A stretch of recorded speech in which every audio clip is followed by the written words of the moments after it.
Good morning, afternoon, and evening, everyone. Welcome back to a fresh new episode of Knock of the Perch. I'm your host, Dheeraj, and today I'm diving into United's most recent dominant 2-1 comeback win over Brentford. This was a match which showed our grit, our resilience, and some great tactical adjustments from Erik. This episode will break down the key moments of the match, analyze some of the tactical decisions. We'll also talk about our next match against Fenerbahçe in Europa League. Let's dive right in. Now, United needed this victory a lot against Brentford for the morale as well as to climb up on the table. And it wasn't an easy win. For a good part of the match, Brentford had United on the back foot. They did take a lead through the scrappy goal, capitalizing on our defensive lapse. Now, it was a defensive lapse caused by De Ligt being out on the field, but in my opinion, Dalot should have been covering Pinnock. Dalot should have been looking at the spaces and looking at the zonal marking. Now, United struggled in the first half, particularly with the Brentford's compact shape. It did feel like the story of previous matches, struggling to break down a well-organized defense and lacking that final cutting edge in the final third. But everything changed in the second half. Ten Hag made some key changes. Garnacho, he was threatening in the first half too, but his impact was seen in the second half. His equalizer was crucial. He latched onto the cross from Rashford, finished with aplomb. His goal not only got United back into the game, but also shifted the momentum. And it was the space created for Rashford to send that pinpoint cross which created that goal. It was Rasmus Højlund who sealed the win. His movement throughout the game inside the box was excellent. He found himself right place, right time, just to tap home with a great chip goal. It was a great bit of play from Bruno as well. He was instrumental throughout the game. United fans can now breathe a little bit easier after this result, but it was far from a straightforward win. We cannot go about this match without talking about De Ligt. His match against Brentford took a dramatic turn when it was just 10 minutes. He suffered a nasty head injury, colliding with Kevin Schad. It was a deep wound. Blood streamed down his face. This forced our medical staff to intervene multiple times on the sideline. And the timing couldn't have been worse. When De Ligt was being treated, Brentford won a corner and scored through Pinnock. And the frustration was there to see from the United bench, especially from Ruud van Nistelrooy and Ten Hag. Ruud also got a yellow card for this misdemeanor. Yet, De Ligt's warrior mentality was on full display. Despite the blood, despite the constant treatment, he was determined to continue. The resilience struck a chord with fans on social media as well. They praised him as a true warrior. They likened his spirit to Nemanja Vidic. De Ligt's return to the pitch, it helped stabilize United's defense. It provided us a solid foundation for the comeback. This kind of grit is what could be the key for United as they push through the season. As De Ligt not just showed his defensive skills, but also the kind of mentality that United fans love. All right, now let's dive into the tactical side of things, which played a huge part in the turnaround. Brentford's setup was interesting. They pressed United high, but did so in a very narrow shape. This allowed United some room on the flanks, especially for players like Rashford to find some space and exploit that. But where United initially struggled wasn't transitioning from defense to attack. Brentford's pressing forced a few errors and kept United from building up to play from the back. One adjustment that stood out was the role of De Ligt in position. With Brentford trying to push through the centre, De Ligt found himself a lot of times with space on the right-hand side of the pitch. Ten Hag encouraged him to step up, play as a pseudo right-back, where usually we'll find Dalot, during the build-up phase. He was almost operating like a deep-lying playmaker. This did allow United to bypass Brentford's pressing lines more effectively. Onana too played a crucial role. He was instructed to look for these short, quick passes to Casemiro and Eriksen in midfield.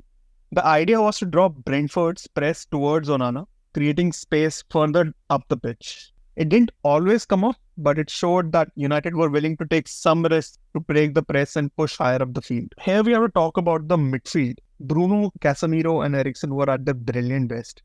Casemiro and Eriksen, they were too forward in the first half for my taste, and that was the one key change which Erik Ten Hag made in the second half. They made themselves a bit more available to Onana, who had another passing line. Up front, Rashford was given the freedom to float inside, to move to either side of the pitch. This made him a constant threat. His inside movements were what allowed space for Garnacho to exploit on the left wing. This led to the equalizing goal. Now, Højlund, his hold-up play was brilliant in this game. His ability to drop deeper to link up added another dimension to United's attack. Both Brentford and United had the same position, same number of passes. The key difference in this match was the attacking intent. United had 23 shots with 11 of them on target, while Brentford only had 8 with 2 on target. Garnacho obviously made a massive impact. Beautifully executed goal as well. Garnacho revealed it was straight from the training ground that he had been working on this exact move with Marcus Rashford throughout the week. As Rashford whipped a precise cross to the back post, Garnacho was ready. He timed his run perfectly to volley the ball.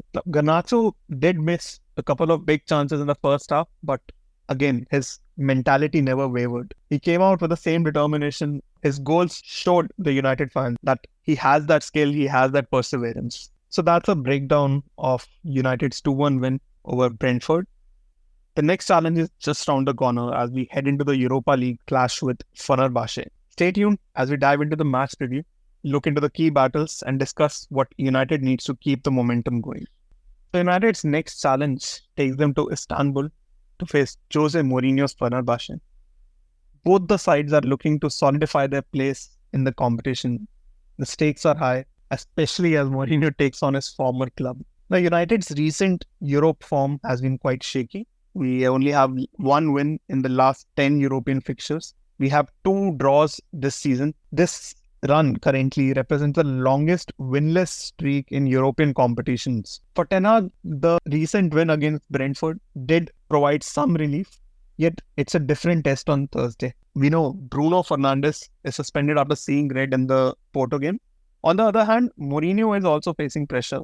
Even though Fenerbahçe has 4 points out of 6, they are also unbeaten in Europe. Their domestic form has been quite inconsistent. Their recent 2-2 draw highlighted some defensive frailties. While they lost to their big rivals, Galatasaray, a 3-1 loss, Mourinho himself has struggled against his former sides. Against the clubs he has previously managed, he has only won 2 out of his last 17 games. Now, head-to-head, if we see the history between these 2 clubs, Fenerbahçe and United, has leaned slightly towards Fenerbahçe. We lost 2-1 in the Europa League to Fenerbahçe. Interestingly, Mourinho was in charge at Old Trafford at that point. Fenerbahçe also beat United 3-0 in 2004. I was very eagerly waiting for the Mourinho presser, actually, and he did come out with some great quotes. He did say he left with a good feeling in United with the fans as well. He wants the best for United. He did talk about how United and Tottenham are the most favorites to win the Europa League this season. I don't know if these are mind games trying to put the pressure on United, but yeah, it is classic Mourinho. Also, Mourinho being Mourinho, he couldn't resist a playful dig, this time aimed at Manchester City. He joked about the possibility of United winning the 17-18 Premier League title if City faces point deductions on their ongoing charges. They did say they have to pay me the bonus and the medal. Cheeky from Mourinho. Erik, on the other hand, sounded quite confident before the game. He did mention that United hasn't won in Europe after Mourinho left and that it is a target for us to achieve. We have to prove ourselves every year. He was also asked about Fred and Sofian Amrabat, both having played for United in the recent years. But he concentrated on United having to play their own game rather than concentrating on how Fenerbahçe play. A good thing to do for this game would not to underestimate Mourinho sides that they can be gritty when they have to be. They have scored quite a few number of goals this season. On to my predicted lineup for the game. I believe it will be Onana on goal.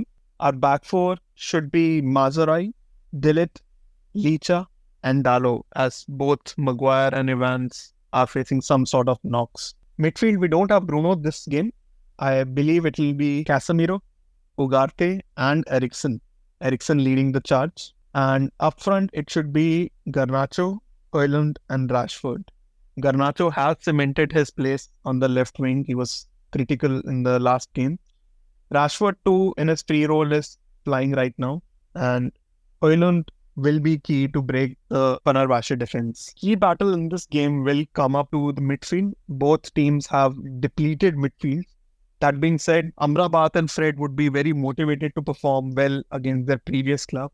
So it will be a good battle to see between Amrabat, Fred, and Casemiro Ugarte. Fighting for the second balls will be key. This will give both the teams a chance for the attack to thrive. I do believe United have a better attacking unit than Fenerbahçe. For that reason, this is a game which United has to win and should win comfortably. I believe the score would be 3-1 with one goal apiece to our front line, Rashford, Højlund, and Garnacho. Now, this game is a tough test, but this is a game which can set the tone for the rest of our European campaign. Ten Hag believes in the squad, and the atmosphere in Istanbul should fuel the players. It's time for United to rise up to the challenge. Let's hope the Reds bring their A game and come back with those crucial 3 points. This is our perch. Let's knock him off. Until next time, stay united.